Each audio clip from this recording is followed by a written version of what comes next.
हर हर महादेव, श्री शिवाय नमस्तुभ्यम। ये है शिव महापुराण की किताब। शिव महापुराण की कथा है कि ये पुस्तक है। आज हम पढ़ेंगे कि शिव महापुराण का ये वाला टॉपिक है जो चंचला की प्रार्थना से ब्राह्मण का उसे पूरा शिव पुराण सुनाना और समय अनुसार शरीर छोड़कर शिवलोक में जा चंचला का पार्वती जी की सखी एवं सुखी होना। भगवान ब्राह्मण बोले, नारी सौभाग्य की बात है कि भगवान शंकर की कृपा से शिव पुराण की इस वैराग्युक्त कथा को सुनकर तुम्हें समय पर चेत हो गया है। ब्राह्मण पत्नी, तुम डरो मत, भगवान शिव की शरण में जाओ तो शिव की कृपा से सारा पाप तत्काल नष्ट हो जाता है।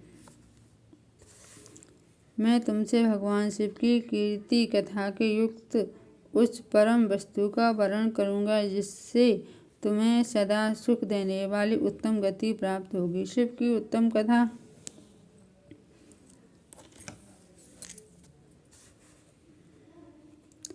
शिव कृपा से सारा पाप तत्काल नष्ट हो जाता है। मैं तुम्हें भगवान शिव की कीर्ति कथा से युक्त उस परम वस्तु का वर्णन करूँगा जिससे तुम्हें सदा सुख देने वाली उत्तम गति प्राप्त होगी। शिव की उत्तम कथा सुनने से तुम्हारी बुद्धि इस तरह पश्चाताप से युक्त एवं शुद्ध हो गई है जिससे साथ ही तुम्हारे मन में विषयों के प्रति वैराग हो गया है। पश्चाताप ही पाप करने वाले पापियों के लिए सबसे बड़ा प्रायश्चित है। सत्पुरुषों ने सबके लिए पश्चाताप को ही समस्त पापों का शोधक बताया है। पश्चाताप से ही पापों की शुद्धि होती है। जो पश्चाताप करता है वही वास्तव में पापों का प्रायश्चित करता है, क्योंकि सत्पुरुषों ने समस्त पापों की शुद्धि के लिए जैसे प्रायश्चित का उपदेश किया है वह सब पश्चाताप से संपन्न हो जाता है।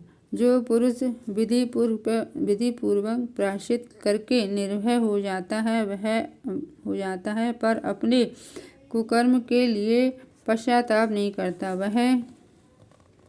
करता उसे प्राय उत्तम गति नहीं प्राप्त होती है। परंतु जिसे अपने कुकृत्य पर हार्दिक पश्चाताप होता है वह अवश्य उत्तम गति का भागी होता है, इसमें संशय नहीं है। इस शिव पुराण की कथा सुनने से जैसी चित्त शुद्धि होती है वैसी दूसरे उपायों से नहीं होती।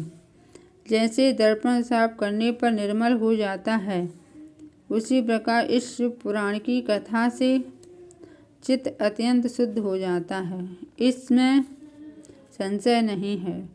मनुष्यों के शुद्ध चित्त में जगदम्बा पार्वती सहित भगवान शिव विराजमान रहते हैं। इससे वह विशुद्धात्मा पुरुष श्री सांब सदाशिव के पद को प्राप्त होता है। इस उत्तम कथा का सेवन समस्त मनुष्यों के लिए कल्याण का बीज है। अतः यथोचित शास्त्रोक्त मार्ग से इसकी आराधना अथवा सेवा करनी चाहिए। भवबंधन रूपी रोग का नाश करने वाली भगवान शिव की कथा को सुनकर फिर अपने हृदय में उसका मनन एवं निधिध्यासन करना चाहिए। इससे पूर्वतया निश्चित चित्त शुद्ध हो जाता है। चित्त शुद्धि होने से महेश्वर की भक्ति अपने दोनों पुत्रों ज्ञान और वैराग्य के साथ निश्चय ही प्रकट हो जाती है। तत्पश्चात महेश्वर के अनुग्रह से दिव्य मुक्ति प्राप्त होती है, इसमें संशय नहीं है। जो मुक्ति से वंचित हैं उसे पशु समझना चाहिए, क्योंकि उनका चित्त माया के बंधन में आसक्त है। वह निश्चय ही संसार बंधन से मुक्त नहीं हो पाता। ब्राह्मण पत्नी, इसलिए तुम विषयों से मन को हटा लो और भक्ति भाव से भगवान शंकर की इस परम पावन कथा को सुनो। परमात्मा शंकर की इस कथा को सुनने से तुम्हारे चित्त की शुद्धि होगी और इससे तुम्हें मोक्ष की प्राप्ति हो जाएगी। जो निर्मल चित्त से भगवान शिव के चरणारविंदों का चिंतन करता है उसकी एक ही जन्म में मुक्ति हो जाती है। यह मैं तुमसे सत्य सत्य कहता हूँ। सूत जी कहते हैं, सौनक इतना कहकर वे श्रेष्ठ शिव भक्त ब्राह्मण चुप हो गए। उनका हृदय करुणा से आर्द्र हो गया था। वे शुद्ध चित्त महात्मा भगवान शिव के ध्यान में मग्न हो गए। तदंतर बिंदु की पत्नी चंचला मन ही मन प्रसन्न हो उठी। ब्राह्मण का उक्त उपदेश सुनकर उसके नेत्रों में आनंद के आंसू छलक आए। वह ब्राह्मण पत्नी चंचला हर्ष भरे हृदय से उन श्रेष्ठ ब्राह्मणों के दोनों चरणों में गिर पड़ी और हाथ जोड़कर बोली, मैं कृतार्थ हो गई।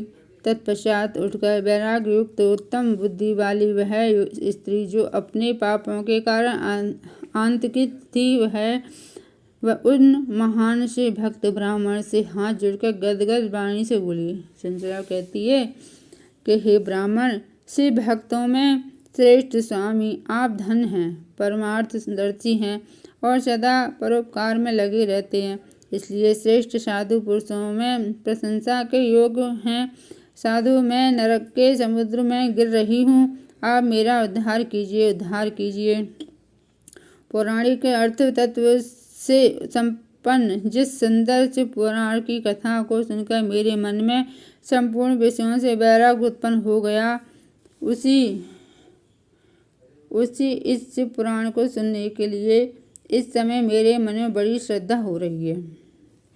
शिव जी कहते हैं, ऐसा कहकर हाथ जोड़कर उनका अनुग्रह पाकर चंचला उस शिव पुराण की कथा को सुनने की इच्छा मन में लिए उन ब्राह्मण देवता की सेवा में तत्पर हो वहाँ रहने लगी।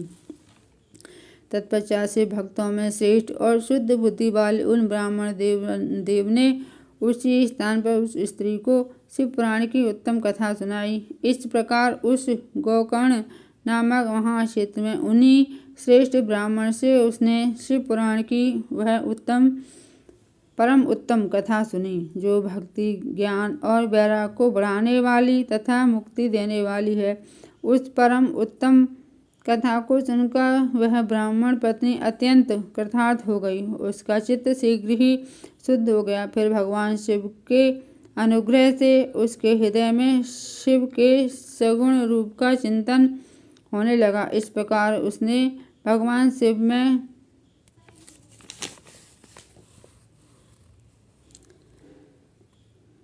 लगी रहने वाली उत्तम बुद्धि पाकर शिव के सच्चिदानंदमय स्वरूप का बारंबार चिंतन आरंभ किया। तत्पश्चात समय के पूरे होने पर भक्ति, ज्ञान और वैराग्य युक्त हुई चंचला ने अपने शरीर को बिना किसी कष्ट के त्याग दिया। इतने में ही त्रिपुर शत्रु भगवान शिव का भेजा हुआ एक दिव्य विमान दूत गति से वहां पहुंचा, जो उनके अपने गणों से संयुक्त और भांति भांति के शोभा साधनों से संपन्न था। चंचला उस विमान पर आरूढ़ हुई और भगवान शिव के श्रेष्ठ पार्षदों ने उसे तत्काल शिवपुरी में पहुंचा दिया। उसके सारे मल धुल गए। वह दिव्य रूप धारणी दिव्यांगना हो गई। उसके दिव्य अवयव उसकी शोभा बढ़ाते थे। मस्तक पर अर्धचंद्र का मुकुट धारण किए वह गौरांगी देवी शोभाशाली दिव्य आभूषणों से विभूषित थी। शिवपुरी में पहुंचकर उसने सनातन देवता त्रिनेत्रधारी महादेव जी को देखा। सभी मुख्य देवता उनकी सेवा में खड़े थे। गणेश, भृंगी, नंदीश्वर तथा वीरभद्रेश्वर आदि उनकी सेवा में उत्तम भक्ति भाव से उपस्थित थे। उनकी अंग कांति करोड़ों सूर्यों के समान प्रकाशित हो रही थी। कंठ में नील चिन्ह शोभा पाता था। 5 मुख और प्रत्येक मुख में 3-3 नेत्र थे। मस्तक पर अर्धचंद्र का मुकुट शोभा देता था। उन्होंने अपने वामांग भाग में गौरी देवी को बिठा रखा था, जो विद्युत पुंज के समान प्रकाशित थी। गौरी पति महादेव जी की कांति कपूर के समान गौर थी। उनका सारा शरीर श्वेत भस्म से भाषित था। शरीर पर श्वेत वस्त्र शोभा पा रहे थे। इस प्रकार परम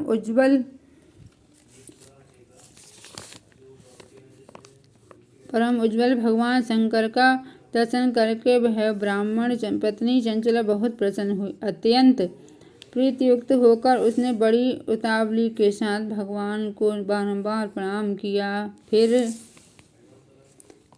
फिर हाथ जोड़कर वह बड़े प्रेम, आनंद और संतोष से युक्त हो विनीत भाव से खड़ी हो गई। उसके नेत्रों से आनंदाश्रुओं का अविरल धारा बहने लगी तथा संपूर्ण शरीर में रोमांच हो गया। उस समय भगवती पार्वती और भगवान शंकर ने उसे बड़ी करुणा के साथ अपने पास बुलाया और सौम्य दृष्टि से उसकी ओर देखा। पार्वती जी ने तो दिव्य रूप धारणी बिंदु प्रिया चंचला को प्रेम पूर्वक अपनी सखी बना लिया।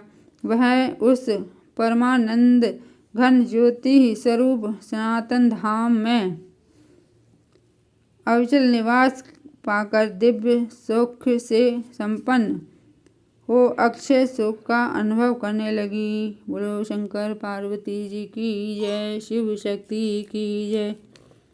ये है फोटो भगवान शंकर पंचमुखी रूप में माता पार्वती जी हैं। ये चंचला है और ये सभी देवता हैं और ये नंदी है। अगला वीडियो हमारा बनेगा कि चंचला के प्रयत्न से पार्वती जी की आज्ञा पाकर तुमरुका जी विंध्या पर्वत पर शिव पुराण की कथा सुनाएंगे।